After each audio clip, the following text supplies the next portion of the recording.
Visa centre Delhi থেকে ঢাকা অথবা অন্য দেশে স্থানান্তরের অনুরোধ জানিয়েছেন বাংলাদেশের অন্তর্বর্তীকালীন সরকারের প্রধান উপদেষ্টা প্রফেসর ডক্টর মোহাম্মদ ইউনূস। প্রধান উপদেষ্টা ডক্টর মোহাম্মদ ইউনূস বাংলাদেশিদের জন্য ইউরোপীয় ইউনিয়নের সদস্য রাষ্ট্রগুলোর ভিসা সেন্টার দিল্লি থেকে সরিয়ে ঢাকায় অথবা প্রতিবেশী অন্য কোনো দেশে স্থানান্তরের অনুরোধ জানিয়েছেন। ইইউর কূটনীতিকদের সঙ্গে বৈঠকে প্রধান উপদেষ্টা এই অনুরোধ জানিয়েছেন।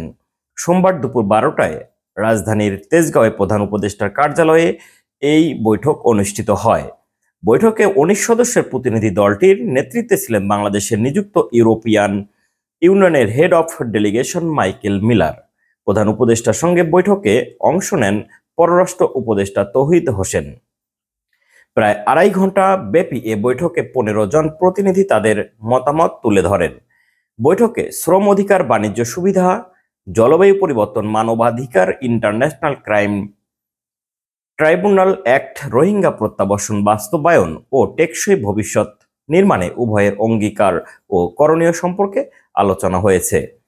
প্রধান উপদেষ্টা বৈঠকে বলেন, ডিসেম্বর মাসে গোটা দেশ জুড়ে আমরা বিজয় উদযাপন করি। বিজয়ের মাসে আপনাদের সঙ্গে এমন একটি ইন্টারেক্টিভ আলোচনায় অংশ নিতে পেরে আমি খুবই আনন্দিত।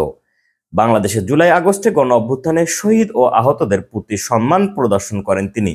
এ সময় তিনি গত 16 বছর ধরে অত্যাচার, শোষণ, বলপূর্বক গুম, মানবাধিকার লঙ্ঘন সম্পর্কে সংক্ষেপে তুলে ধরেন।